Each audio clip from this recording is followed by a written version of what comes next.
Welcome to Pankaj commerce classes. आप सभी का हमारे चैनल पे स्वागत है। नोटिफिकेशन आ चुका है और ऑनलाइन एप्लीकेशन फिल करने की डेट है जो कि 3 नवंबर से स्टार्ट हो रही है, जो कि 14 नवंबर तक। इस बीच में आप एप्लीकेशन अपने यानी कि फॉर्म फिल कर सकते हैं। और जो कि डेट संभावित दी गई एग्ज़ाम की, जो कि 7 दिसंबर से 11 दिसंबर तक, 7 दिसंबर से 10 दिसंबर तक की डेट है जिसमें कि आपके एग्ज़ाम हो सकते हैं। आज हम आपके लिए लेकर के आए हैं ये उद्यमिता यानी कि एंटरप्रेन्योरशिप का जो कि डेमो 2 है। तो आइए हम स्टार्ट करते हैं आज का सेशन। हमारा आज का फर्स्ट क्वेश्चन है, निम्नलिखित में से कौन सा एक प्रकार का व्यक्तिगत अवरोध नहीं है? Which of the following is not a type of personal barrier? Option देखिए क्या दिया हुआ, सत्ता को चुनौती मिलने का डर। पर्सनल बैरियर का मतलब होता है कि रुकावट नहीं है, और वो व्यक्तिगत रुकावट नहीं है। तो ऑप्शन देखिए, सत्ता को चुनौती मिलने का डर, fear of authority to challenge. B है संवाद करने की अनिच्छा, अनविलिंगनेस टू कम्युनिकेट। सी है संचरण और खराब प्रतिधारण से हानि, loss by transmission and poor retention. और डी उपर्युक्त में से एक से अधिक, more than one of the above. और इसके बाद है ई उपर्युक्त में से कोई नहीं, नन ऑफ द एबव। तो जैसा कि आप देख रहे हैं कि इनमें से पूछा गया है कि व्यक्तिगत अवरोध नहीं है। अब यहाँ पर देखिए, सत्ता को चुनौती मिलने का डर, ये कोई व्यक्तिगत अवरोध नहीं। इसी तरह से संवाद करने की अनिच्छा, ये भी कोई व्यक्तिगत अवरोध नहीं है।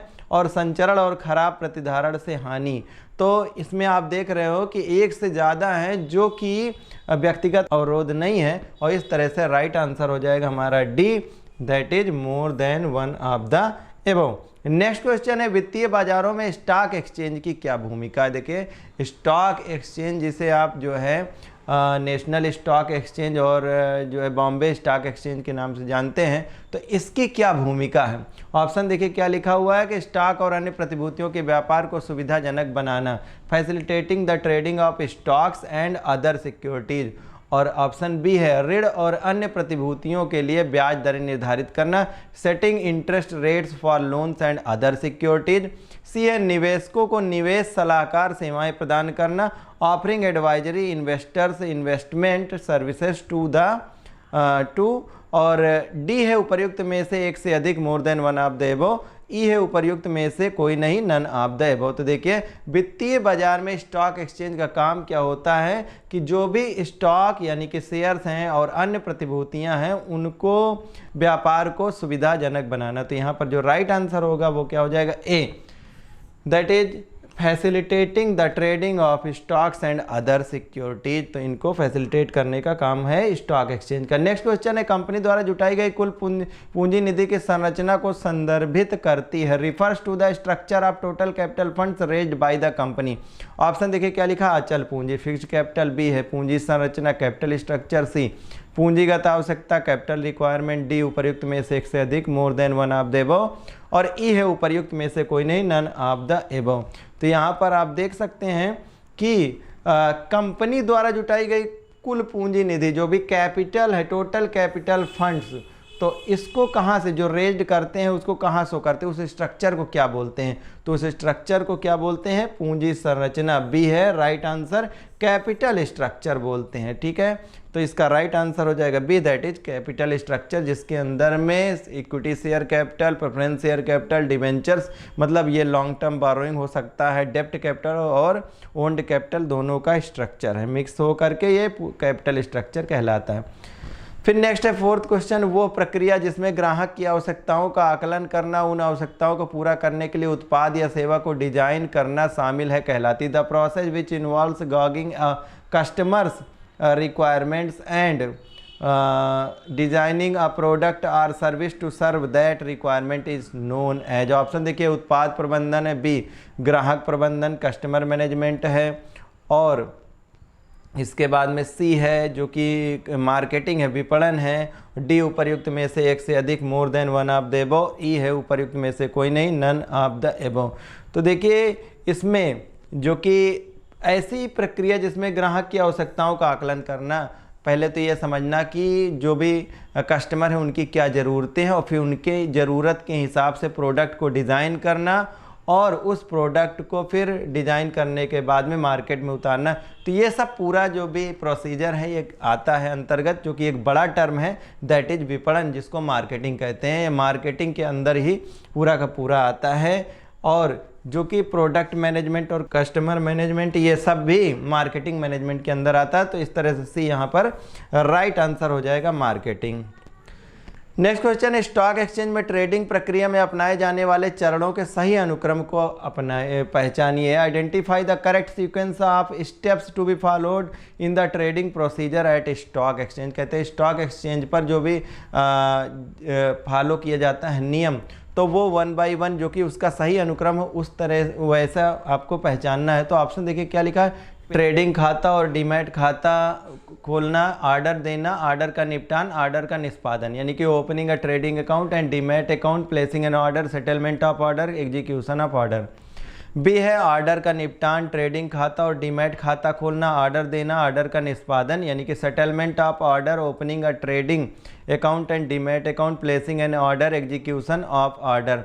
सी है ट्रेडिंग खाता और डीमैट खाता खोलना, ऑर्डर देना, ऑर्डर का निष्पादन, ऑर्डर का निपटान, opening a trading account and demat account, placing an order, execution of order, settlement of the order. D है उपर्युक्त में से एक से अधिक, more than one of the above. और ई है उपर्युक्त में से कोई नहीं, नन ऑफ द एबव। तो देखिए जो एक सही अनुक्रम है वो क्या है, पहले हम ट्रेडिंग और डीमैट खाता खोलते हैं, फिर ऑर्डर देते हैं और उसके बाद ऑर्डर का निष्पादन करते हैं और ऑर्डर का निपटान। तो यहाँ पर राइट आंसर क्या हो जाएगा, C will be the right answer. Opening a trading account and demat account, placing an order, execution of order और सेटलमेंट ऑफ ऑर्डर, ये राइट ऑर्डर है। तो यहाँ पर C will be the right option. Next question, एक नाम, शब्द, design, प्रतीक या कोई अन्य विशेषता जो एक विक्रेता की वस्तु या सेवा को अन्य विक्रेताओं से अलग पहचानती कहलाती है। A name, term, design, symbol और any other feature that identifies one seller good or service as distinct from those of other sellers is known as. Option देखिए क्या लिखा हो कि ब्रांड है, उसके बाद उत्पाद है, विज्ञापन, उपर्युक्त में से एक से अधिक या उपर्युक्त में से कोई नहीं, brand, product, advertisement, more than one of the above and none of the above. तो देखिए जो प्रोडक्ट, बहुत बार हम लोग देखते हैं कि ऐसे प्रोडक्ट मार्केट में, जैसे वॉशिंग पाउडर है, एक टाइम था कि पर्टिकुलर हम उसको वॉशिंग पाउडर ना कह करके एक नाम से, ब्रांड से संबोधित करने लगते हैं। ऐसे बहुत सारे प्रोडक्ट हैं जिनको हम ब्रांड से संबोधित करते हैं, उनका जो एक्चुअल नेम है उससे ना उसको हम पुकार करके ब्रांड नेम से पुकारते हैं। तो ब्रांड से क्या हो जाता है कि वो प्रोडक्ट ही बिल्कुल डेफिनेट हो जाता है, अलग हो जाता है, डिफ्रेंशिएटेड हो जाता है दूसरे ब्रांड से। तो यहाँ पर उसको हम क्या बोलते हैं, उसको ब्रांड बोलते हैं। तो यहाँ पे ए राइट आंसर हो जाएगा, ब्रांड। नेक्स्ट क्वेश्चन है, निम्नलिखित में से कौन निवेशक और डिपॉजिटरी के बीच एक मध्यस्थ के रूप में कार्य करता है जो डीमटेरियलाइज्ड शेयरों के खातों को बनाए रखने के लिए अधिकृत है। Which of the following serves as an intermediary between the investor and the depository. तो डिपॉजिटरी जहाँ पर बात करते हैं तो NSDL और CSDL, NSDL और CSDL, CDSL इसको बोलते हैं। और जो भी यहाँ पर है तो कहते हैं कि इनके बीच में, इन्वेस्टर एंड द डिपॉजिटरी के बीच में हुई जाता right to maintain the accounts of dematerialised shares. तो देखिए डिपॉजिटरी भागीदार, डिपॉजिटरी पार्टिसिपेंट, और बी है डिपॉजिटरी। तो इसके बाद सी है शेयर बाजार, स्टॉक एक्सचेंज, डी है उपर्युक्त में से एक से अधिक, more than one of the above, E है उपर्युक्त में से कोई नहीं, नन ऑफ द एबव। तो यहाँ पर जो कि डिपॉजिटरी और इन्वेस्टर्स के बीच में जो भागीदार होते हैं, है ना, तो वो कौन होते हैं, उनको बोलते हैं हम डिपॉजिटरी पार्टिसिपेंट, है ना, डिपॉजिटरी पार्टिसिपेंट। तो option A will be the right answer. ये लगभग जो भी 281 प्लस हैं जो कि इसमें काम करते हैं, ये इन्वेस्टर और डिपॉजिटरी के बीच में कार्य करते हैं। नेक्स्ट क्वेश्चन है, एजेंसियों और संस्थानों का एक संगठित नेटवर्क जो मिलकर विपणन कार्य को पूरा करने के लिए उत्पादकों को अंतिम ग्राहकों से जोड़ने के लिए आवश्यक सभी कार्य करता है कहलाता है। An organised network of agencies and institution which in combination perform all the functions required to link producers with and customer to accomplish the marketing task is known as. देखिए कहा गया है कि यहाँ पर वो कौन सा ऐसा चैनल है जो कि प्रोड्यूसर से लेकर के और एंड कस्टमर तक को एक जो है एक यानी कि क्या करता है, एक लिंक में इसको पिरोता है, इसको लिंक जो है बनाता है प्रोड्यूसर से लेकर के एंड कस्टमर तक। तो इस मार्केटिंग टास्क को हम किस नाम से जानते हैं? तो ऑप्शन देखिए, वितरण का channel, channel of distribution B है, संचार का channel, channel of communication C है, दुकानों का channel, channel of stores D है, उपर्युक्त में से एक से अधिक, more than one of the above, और लास्ट है उपर्युक्त में से कोई नहीं, नन ऑफ द एबव। तो देखिए यहाँ पर जो इस काम को करता है, इस प्रोसेस को, मार्केटिंग टास्क को हम बोलते हैं चैनल ऑफ डिस्ट्रीब्यूशन, क्योंकि प्रोड्यूसर से लेकर के यानी कि मैन्युफैक्चरर से, फिर होलसेलर, फिर रिटेलर, जो भी मीडिएटर्स हैं उनसे हो करके ये रिटेलर तक और फिर इंड कंज्यूमर तक जाता, तो ये डिस्ट्रीब्यूशन चैनल होता है, वितरण का channel. A option is the right option, channel of distribution. Next question है, निम्नलिखित में से किस प्रचार उपकरण का उपयोग करना सबसे महंगा माना जाता है? Which of the following promotional tools is thought to be the most expensive to use? तो कहते हैं किस उपकरण का, किस प्रचार उपकरण का उपयोग सबसे महंगा माना जाता है? तो देखिए यहाँ पर जो विज्ञापन देना, एडवर्टाइजिंग है, और बी है जनसंपर्क, पब्लिक रिलेशन, सी व्यक्तिगत बेचना, पर्सनल सेलिंग, डी उपर्युक्त में से एक से अधिक, more than one of the above, और ई है उपर्युक्त में से कोई नहीं, नन ऑफ द एबव। तो देखिए इसमें जो सबसे महंगा साधन होता है वो क्या हो जाता है, जो कि पर्सनल सेलिंग, क्योंकि पर्सनल सेलिंग में क्या होता है कि आपको पर्सन्स यानी कि जो भी ब्रांड है, जो भी कंपनी है, जो भी एडवर्टीजमेंट कराना चाह रहा है, वो अगर पर्सनल सेल्समैन नियुक्त करता है तो उनकी अपनी सैलरी होती है और फिर अलग से उनके एक्सपेंसेज आ जाते हैं, इस तरह से सबसे महंगा हो जाता है। तो यहाँ पर जो राइट ऑप्शन है वो है सी, दैट इज व्यक्तिगत बेचना, personal selling will be the right answer. Next question, एक उपभोक्ता वस्तु और या सेवा जैसे साबुन, कैंडी बार और सुसाइन जिसे बार बार खरीदा जाता, अक्सर आवेग पर खरीद प्रक्रिया पर बहुत कम समय खर्च किया था, उसे क्या कहा जाता है? इनका कहना है कि ऐसे प्रोडक्ट जो कि एक्चुअली जल्दी जल्दी परचेज करे जाते हैं, अक्सर खरीदे जाते हैं, तो उस पर जब खरीद पे जब ज़्यादा टाइम कंज्यूमर ज़्यादा टाइम उस पर नहीं व्यतीत करता है। A consumer good and or service such as soap, candy bar and सुसाइन that is bought frequently often on impulse with little time effort spent on the buying process known as. तो देखिए option A बिना मांगे पर उत्पाद है, अनसॉट product है, B उत्पाद मांगे यानी कि शॉर्ट प्रोडक्ट है, या सी सुविधाजनक उत्पाद है, कन्वीनियंस प्रोडक्ट है, डी उपर्युक्त में से एक से अधिक, more than one of the above, और लास्ट वन है उपर्युक्त में से कोई नहीं, नन ऑफ द एबव। तो देखिए ऐसे प्रोडक्ट जो कि बिना, जिन पे ज़्यादा टाइम नहीं खर्च किया जाता और उन्हें ऐसे परचेज कर लिया जाता, उन्हें सी ऑप्शन राइट है, सुविधाजनक उत्पाद, कन्वीनियंस प्रोडक्ट कहा जाता है। नेक्स्ट क्वेश्चन है, निम्नलिखित में से कौन सा कथन गलत है? उस which of the following statement is false? उस महान विचार के बारे में आपने अपने मित्र को पिछले दिन बताया था जिसे कॉपीराइट द्वारा संरक्षित नहीं किया जा सकता है। मतलब कोई ऐसी चीज़ जो कि कॉपीराइट द्वारा संरक्षित नहीं किया जा सकता है। That great idea you told your friend about the other day can not be protected by copyright. B है आमतौर पर ज्ञात जानकारी जिसे सामान्य संपत्ति माना जाता है और बिना किसी लेखत्व के कॉपीराइट द्वारा संरक्षित नहीं किया जा सकता।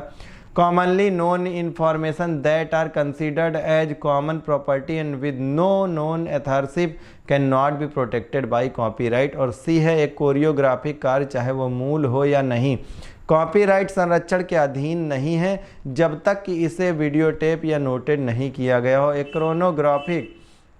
ए choreographic work whether original or not is not subject to copyright protection unless it has been video taped or noted.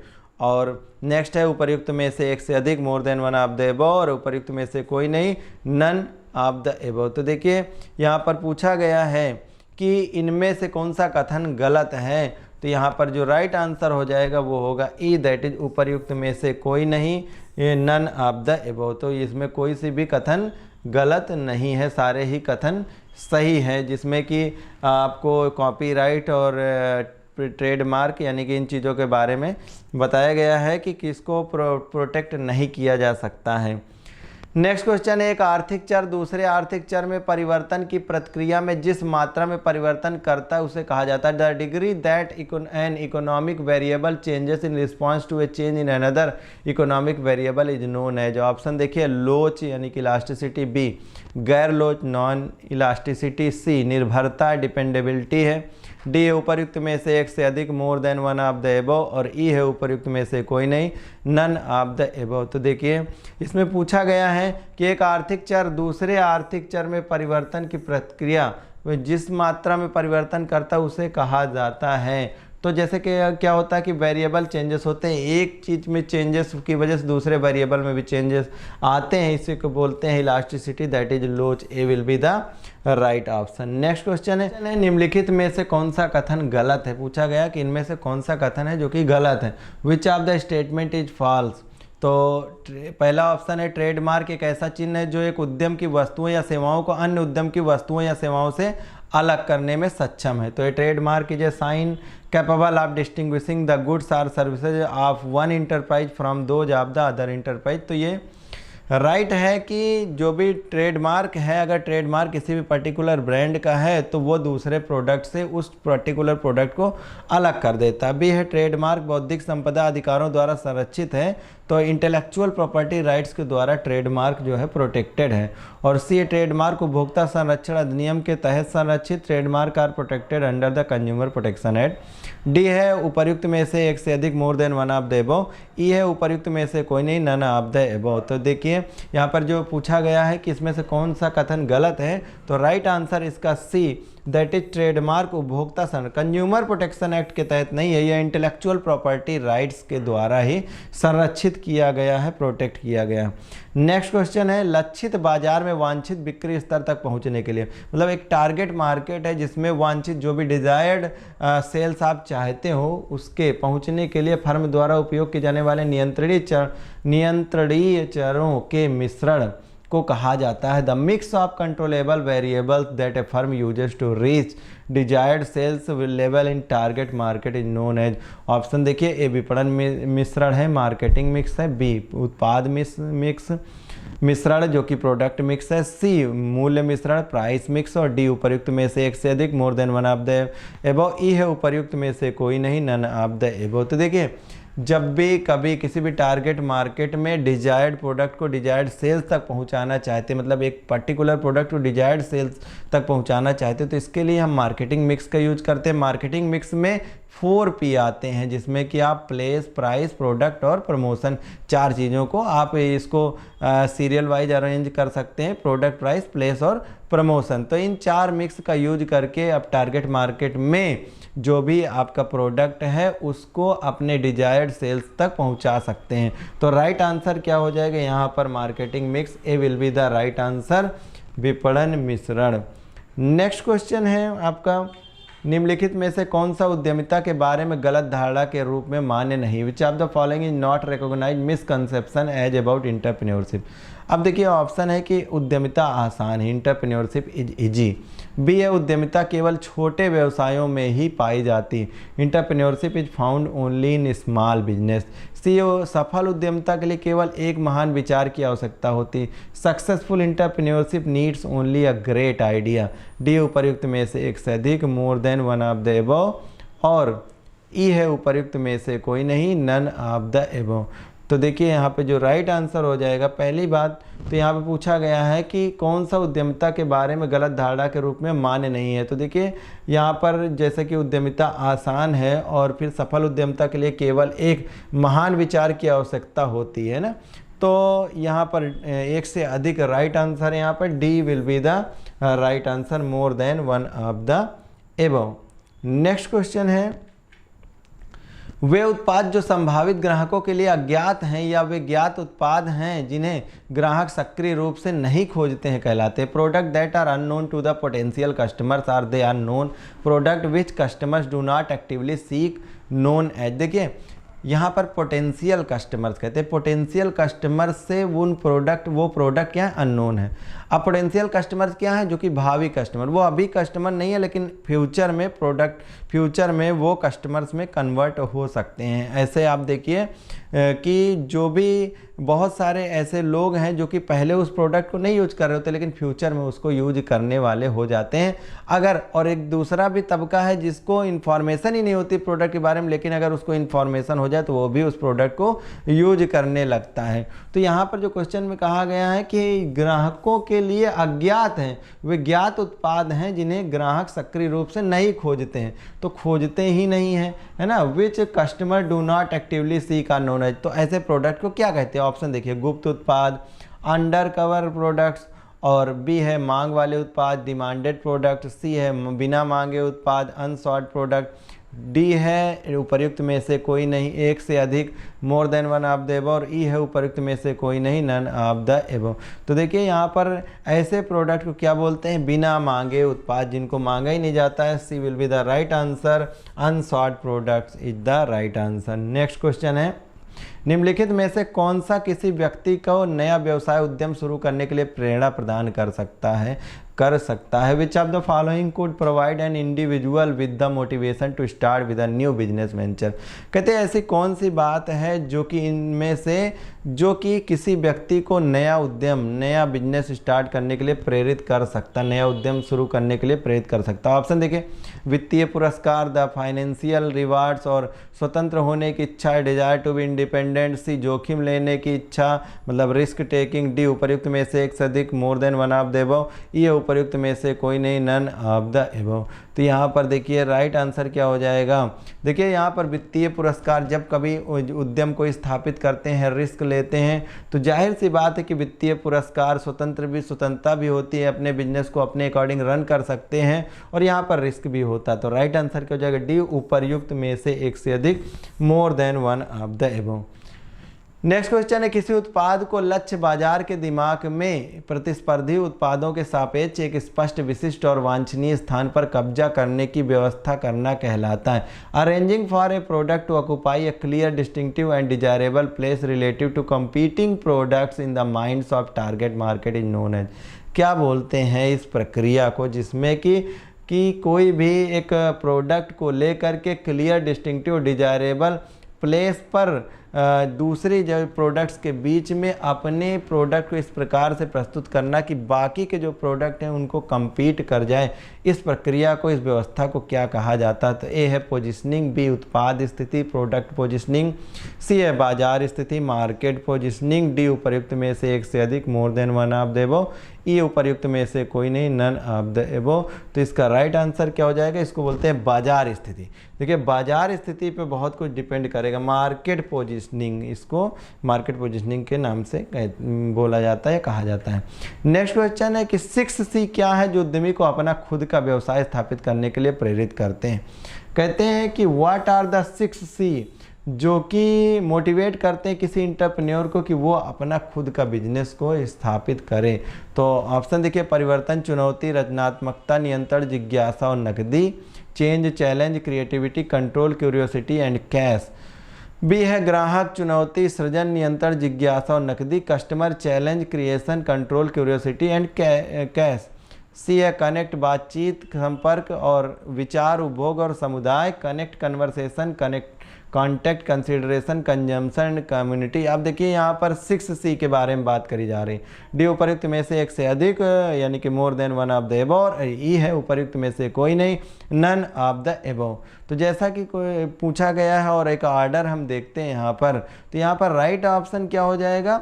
देखिए क्या होता है कि पहले परिवर्तन होता है, किसी चीज़ के परिवर्तन के बारे में जो है आप सोचते हैं, और फिर उसके बाद फिर क्या होता है कि आप चुनौती देखते हो कि अगर परिवर्तन करेंगे तो फिर चैलेंजेस क्या हैं, फिर चैलेंजेस हैं तो उसके बाद में फिर क्रिएटिविटी है, आप रचनात्मक ढंग से उसको प्रस्तुत करते हैं अपने आइडिया को, और नियंत्रण, जिज्ञासा और फिर नकदी मतलब कंट्रोल, क्यूरियोसिटी एंड कैश, फिर लास्ट में जिज्ञासा और फिर लास्ट में नकदी, कैश। तो ये राइट ऑप्शन क्या हो जाएगा? A will be the right option, जिसमें कि चेंज है, फिर challenge, creativity, control, curiosity and cash. Next question है, किसी आविष्कार के लिए दिया गया विशेष अधिकार जो एक उत्पाद या एक प्रक्रिया है जो सामान्य तौर पर कुछ करने का एक नया तरीका प्रदान करता है या किसी समस्या के एक नया तकनीकी समाधान प्रदान करता है, कहलाता है। देखिए, an exclusive right granted for an invention which is a product or process that provides in general a new way of doing something or offers a new technical solution to a problem is known as. तो कहते हैं वो क्या है, मतलब कि कोई नई चीज़, कोई ऐसा नया राइट जो कि दिया जाता है, विशेष अधिकार दिया जाता है जो कि पर्टिकुलर काम को करने का एक तरीका होता है और उसको सेफेस्ट वे प्रदान करता है, मतलब एक अधिकार दिया जाता है कि आप ही इस काम को कर सकते। तो ऑप्शन देखिए, ए कॉपीराइट है, बी ट्रेडमार्क है, सी पेटेंट है, डी उपर्युक्त में से एक से अधिक more than one of the एबो, और ई है उपर्युक्त में से कोई नहीं नन ऑफ द एबो। तो इसका राइट ऑप्शन है सी, दैट इज इसको क्या बोलते हैं, इस अधिकार को बोलते हैं पेटेंट, है ना। आपने कई बार सुना होगा कि क्या आपने इसका पेटेंट करा रखा है, तो पेटेंट ही है जो स्पेशल राइट प्रदान करता, अधिकार दे देता है कि पर्टिकुलर पर्सन या पर्टिकुलर संस्था इस काम को कर सकती है, उसके अलावा दूसरा कोई इसको नहीं कर सकता है। नेक्स्ट क्वेश्चन है, मैं वास्तव में मानता हूं कि उद्यमिता विफलता का सामना करने और विफलता के बाद सफल होने में सक्षम होने के बारे में है, ये किसने कहा है। I really believe that entrepreneurship is about being able to face failure and succeed after that failure. देखिए, ये उद्यमिता के बारे में जो इन्होंने कथन कहा है, ये वैसे भी ये कथन बहुत ही सत्य है कि उद्यमिता क्या है कि पहले आप चीज़ों को क्या करते हैं, इनोवेटिव तरीके से देखते हैं और फिर उसमें चैलेंजेस फेस करते हैं, फेलियर्स होते हैं और बाद में सक्सेसफुल होते हैं। हालांकि इसमें पूछा गया है कि ऑप्शन ये जो भी दिए हैं इनमें से ये कथन किसने कहा है, तो राइट आंसर देखिए, पहले तो ऑप्शन देख लेते हैं, किरण मजूमदार साहब, बी हैं एकता कपूर, सी हैं डॉक्टर स्वाति पीरामल, डी उपर्युक्त में से एक से अधिक और ई उपर्युक्त में से कोई नहीं। तो इसमें जो राइट आंसर है वो है ए, किरण मजूमदार शाह ने ये कथन कहा है। नेक्स्ट क्वेश्चन है, प्रकार के उद्यमी अविकसित देशों के लिए विशेष रूप से महत्वपूर्ण क्योंकि वे ऐसे देशों के विकास में महत्वपूर्ण योगदान देते हैं। Type of entrepreneurs is particularly important for the under developed countries because they contribute significantly to the development of such nation. और ऑप्शन देखिए क्या लिखा हो, ए ग्रहणीय एडॉप्टिव, बी नवोन्मेषी यानी कि इनोवेटिव, सी अवसर की प्रतीक्षा करने वाला फेबियन, और डी है उपर्युक्त में से एक से अधिक मोर देन वन ऑफ देबो, और ई है उपर्युक्त में से कोई नहीं नन ऑफ देबो। तो यहाँ पर देखिए राइट ऑप्शन क्या हो जाएगा, ऐसे उद्यमियों को क्या बोलते हैं, ग्रहणीय यानी कि एडॉप्टिव एंटरप्रेन्योर्स होते हैं। तो राइट आंसर इसका ए हो जाएगा। नेक्स्ट क्वेश्चन है, पेटेंट के लिए कौन आवेदन कर सकता है, who can apply for patent. Patent देखिए क्या है, किसी पर्टिकुलर टेक्नोलॉजी जो नई चीज़, पेटेंट क्या है, किसी पर्टिकुलर टेक्नोलॉजी जो नई चीज़ खोजते हैं तो उस नई चीज़ को के लिए, उसके लिए नई चीज़ों के लिए आपको पेटेंट एक तरह का राइट प्रोवाइड किया जाता है जो कि दूसरों के लिए बाध्य होता है, दूसरे उस काम को नहीं कर सकते हैं या पर्टिकुलर उस प्रोडक्ट का यूज नहीं कर सकते हैं यानी कि बना नहीं सकते। तो ए है देखिए बाध्य समुदेस्ती यानी कि ऑब्लिगेटेड असाइनीज, बी है पर्याप्त मालिकाना हित वाला persons with sufficient proprietary interest, C है समुदेस्ती यानी कि असाइनीज, डी उपर्युक्त में से एक से अधिक more than one of the above, E है उपर्युक्त में से कोई नहीं नन ऑफ द एबो। तो यहाँ पर जो राइट आंसर होगा तो राइट आंसर हो जाएगा डी, दैट इज उपर्युक्त में से एक से अधिक, क्योंकि यहाँ पर ऑब्लिगेटेड असाइनी बाध्य समुदेस्ती पर्याप्त मालिकाना हित वाला व्यक्ति भी होता है जो कि उसको लगता है कि नहीं उसका हित है, पर्याप्त मालिकाना हक है उसका, तो इसको जो है पेटेंट के लिए वो अप्लाई कर सकता है और पेटेंट उसको प्रोवाइड किया जाता है। नेक्स्ट क्वेश्चन है, निम्नलिखित में से किसे उद्यमशीलता विकास को निर्धारित करने वाले महत्वपूर्ण आर्थिक कारकों में से एक माना जाता है। Which one among the following is considered as one of the important economic factors which determines entrepreneurial growth. तो ऑप्शन देखिए क्या लिखा है, बाजार मार्केट, बी सरकार गवर्नमेंट, सी राजनीति पॉलिटिक्स, डी उपर्युक्त में से एक से अधिक मोर देन वन ऑफ देबो, ई उपर्युक्त में से कोई नहीं नन ऑफ देबो। तो क्वेश्चन में क्या कहा गया है कि इनमें से कौन सा जो कंसीडर्ड इंपॉर्टेंट इकोनॉमिक फैक्टर, जब इकोनॉमिक फैक्टर की बात कर रहे हैं ना तो यहाँ पर आर्थिक जो भी आर्थिक कारक के बारे में बात करें तो आर्थिक कारक कहाँ से आएगा। आप देखिए मार्केट है और गवर्नमेंट और पॉलिटिक्स, तो यहाँ पर राइट आंसर क्या होता है बाजार। देखिए बाजार में डिमांड और सप्लाई के जो फोर्सेज ना वो चीज़ें तय करती हैं, तो आर्थिक कारण में बाजार ही डिफाइन करेगा, बाजार से ही डिसाइड किया जाएगा। नेक्स्ट और आज का लास्ट क्वेश्चन है, उपभोक्ता संरक्षण में शिकायतकर्ता का क्या अर्थ है। इन consumer protection what does complaint means. Option देखिए ए उपभोक्ता यानी कि कंज्यूमर, बी अब कंपनी अधिनियम 1956 के तहत पंजीकृत स्वैच्छिक उपभोक्ता संघ voluntary consumer association registered under the companies act 1956, सी एक या अधिक उपभोक्ता, जहां समान रुचि वाले अनेक उपभोक्ता one or more consumers where there are numerous consumers interest having the same। और डी है उपर्युक्त में से एक से अधिक, more than one of the above। ई है उपर्युक्त में से कोई नहीं, none of the above। तो यहाँ पर राइट आंसर हो जाएगा डी, दैट इज उपर्युक्त में से एक से अधिक, यानी कि more than one of the above। तो कंज्यूमर संरक्षण में शिकायतकर्ता का अर्थ ये सारे ऊपर एक से अधिक ऑप्शन है। अब है समय हमारे ज़रूरी जानकारी का आपके लिए, जो कि देखा आपने, जैसा कि आपने देखा है कि बीपीएससी 7th फेज में हमारे साथ बहुत सारे अभ्यर्थियों ने जिन्होंने हमारे ऊपर ट्रस्ट किया और हमारे साथ तैयारी करी और उनका आज जो है वो सफल हुए हैं। अगर आप भी चाहते हैं कि इस 2.0 बीपीएससी के 2.0 में आप सफलता हासिल करना चाहते हैं और इस कम समय में आप तैयारी करना चाहते हैं, तो आपके लिए हमारे कोर्सेज अवेलेबल हैं।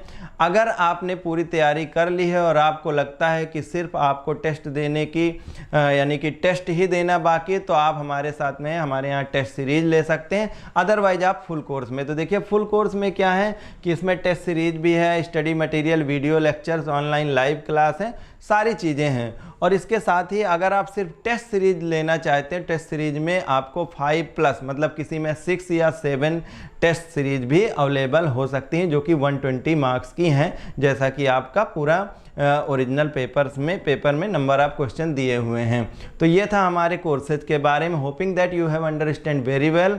वीडियो देखने के लिए थैंक यू। हमारे ऐप को डाउनलोड करने के लिए सबसे पहले आप जाएंगे प्ले स्टोर पर। प्ले स्टोर पर सर्च करेंगे पंकज कॉमर्स क्लासेस और इस पर जाने के बाद में इसे आप इंस्टॉल करेंगे। जैसा कि आप देख पा रहे हैं हमने पहले से इसे इंस्टॉल कर रखा है, तो हम इसे ओपन कर लेंगे और फिर आपको नज़र आएगा होम टैब। होम टैब के पास में ही बैचेज का ऑप्शन और इसके बाद स्टोर का ऑप्शन। स्टोर पर आप स्क्रॉल करेंगे और आप देख पाएंगे सारे कोर्सेज जो कि बीपीएससी के लिए हैं और इसमें एंटरप्रेन्योरशिप, बिजनेस स्टडीज़ के लिए टेस्ट सीरीज और इसके साथ ही अकाउंटेंसी और अकाउंटेंसी का टेस्ट सीरीज है। तो आप अपने अकॉर्डिंग जिस भी सब्जेक्ट में आपने अप्लाई किया है उसके अकॉर्डिंग आप इसे बाई कर सकते हैं।